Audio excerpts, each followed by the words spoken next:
Hi hello നമസ്കാരം എല്ലാവർക്കും എൻ്റെ പുതിയൊരു വീഡിയോയിലേക്ക് സ്വാഗതം. അപ്പോൾ ഞങ്ങളിപ്പോൾ ബാംഗ്ലൂരാണുള്ളത്. ബാംഗ്ലൂർ ഇന്നൊരു ദിവസം കുറച്ച് സമയം പുറത്ത് ചിലവഴിക്കാമെന്നൊക്കെ വിചാരിച്ചു. അപ്പോൾ ഈ ചിക്പേട്ട് എന്ന് പറഞ്ഞ സ്ഥലം എല്ലാവരും കേട്ടിട്ടുണ്ടാവില്ല, ഭയങ്കര ഫേമസ് ആണ് സ്ട്രീറ്റ് ഷോപ്പിങ്ങിനൊക്കെ ആയിട്ട്. അപ്പോൾ ചുമ്മാ അതിലേക്കൊന്ന് കറങ്ങാമെന്ന് വിചാരിച്ചു. പിള്ളേർക്ക് സൂവിലൊക്കെ പോകാനായിരുന്നു, പക്ഷെ അതിവിടെ ഞങ്ങൾ താമസിക്കുന്നതിന് ഒത്തിരി ദൂരെയാണ്, പിന്നെ ഭയങ്കര ചൂടും ഒക്കെയാണ് അവിടേക്ക് പോകാൻ. അപ്പോൾ അതിന് പിന്നെ ഒരു ദിവസം പ്ലാൻ ചെയ്ത് വരാമെന്ന് വിചാരിച്ചു. പിന്നെ ചുമ്മാ ഒന്ന് കറങ്ങാം, കുറച്ച് സമയം ഉച്ചവരെയൊക്കെ ഒന്ന് കറങ്ങിയിട്ട് തിരിച്ച് വരാമെന്ന് പ്ലാനിലാണ് പോകുന്നത്. അപ്പോൾ എന്തെങ്കിലുമൊക്കെ ഇഷ്ടപ്പെട്ട സാധനം എന്തെങ്കിലും കിട്ടുവാണെങ്കിൽ വാങ്ങിക്കണം എന്ന് വിചാരിക്കുന്നു.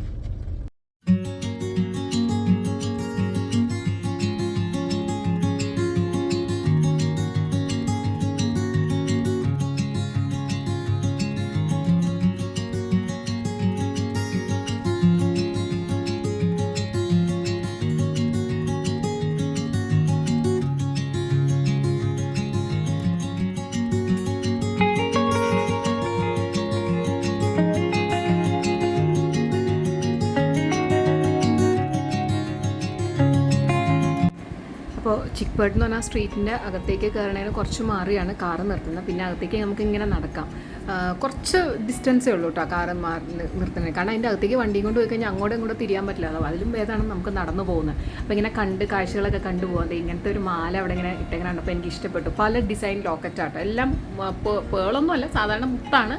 അത് വൈറ്റും ഉണ്ട്, മറ്റേ വേറെ ഒരു യെല്ലോയിഷ് കളർ പോലെ ഗോൾഡൻ കളർ പോലത്തെ മുത്തും ഉണ്ട്. ഗോൾഡൻ എന്ന് പറയാൻ പറ്റില്ല എന്നാലും. അപ്പോൾ ഇതിൻ്റെ ലോക്കറ്റിലാണ് ഡിഫറൻസ് ഉള്ളത്. അപ്പോൾ ഉള്ളതിലൊരു ലോക്കറ്റ് എനിക്ക് ഇഷ്ടപ്പെട്ടതിൻ്റെ ഒരു മാല ഞാൻ എടുത്തു കേട്ടോ. അങ്ങനെ ഇങ്ങനെ നടന്ന് കണ്ട് സ്ട്രീറ്റ് ഷോപ്പിംഗ് നടത്താൻ എനിക്ക് ഭയങ്കര ഇഷ്ടം. പിന്നെ ഇവിടെ വില പേശാനൊക്കെ പറ്റും. പിന്നെ കുറച്ചും കൂടി നടന്നു ഇപ്പോൾ ബാഗ്സിൻ്റെ ഒരു ഇതുപോലെ ഷോപ്പൊക്കെ കണ്ടു. അപ്പം അത് അവിടെ കയറിയിട്ട് എനിക്കൊരു ചെറിയൊരു ഹാൻഡ് ബാഗും മോൾക്ക് കണ്ട പുറത്തിട്ടേക്കണുണ്ടോ അതും വാങ്ങി. അപ്പോൾ അത് വില പേശി കുറച്ച് നമുക്ക് വില പേശാൻ അറിയണം കേട്ടോ, എങ്കിലും ഇവിടെയൊക്കെ പോയി കഴിഞ്ഞാൽ എന്താ പറയുക നമുക്ക് ലാഭം തോന്നുള്ളൂ. അപ്പോൾ കുറച്ചൊക്കെ ഒന്ന് വില പേശിയൊക്കെ ആട്ടോ വാങ്ങിച്ചത്. പിന്നെ ചിക്പേട്ടിൽ സാരിയുടെ സിൽക്ക് സാരി ആയാലും കോട്ടൺ സാരി ആയാലും പിന്നെ ചുരിദാർ മെറ്റീരിയലൊക്കെ ആണെങ്കിലും ഭയങ്കര കളക്ഷൻ, അതായത് ഇങ്ങനെ നമുക്ക് ഹോൾസെയിലൊക്കെ ആയിട്ടും കിട്ടുന്ന സ്ഥലമാണ്. അപ്പോൾ അങ്ങനെ ഒരു കടയിൽ കയറി, അവിടെ കയറി കുറേ സാരികളൊക്കെ നോക്കി കുറേ മാറ്റി പല ടൈപ്പൊക്കെ എടുത്തിട്ട് എനിക്കിഷ്ടപ്പെട്ട ഒരു 3-4 സാരി ഞാൻ എടുത്തു കേട്ടോ.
ഇതിലൊരു 3-4 സാരി ഞാൻ സെലക്ട് ചെയ്തു കേട്ടോ.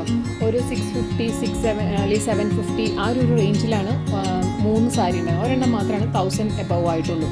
അപ്പോൾ ഒരു ഹോൾസെയിൽ പ്രൈസിലാണെന്നാണ് അവർ പറഞ്ഞത്.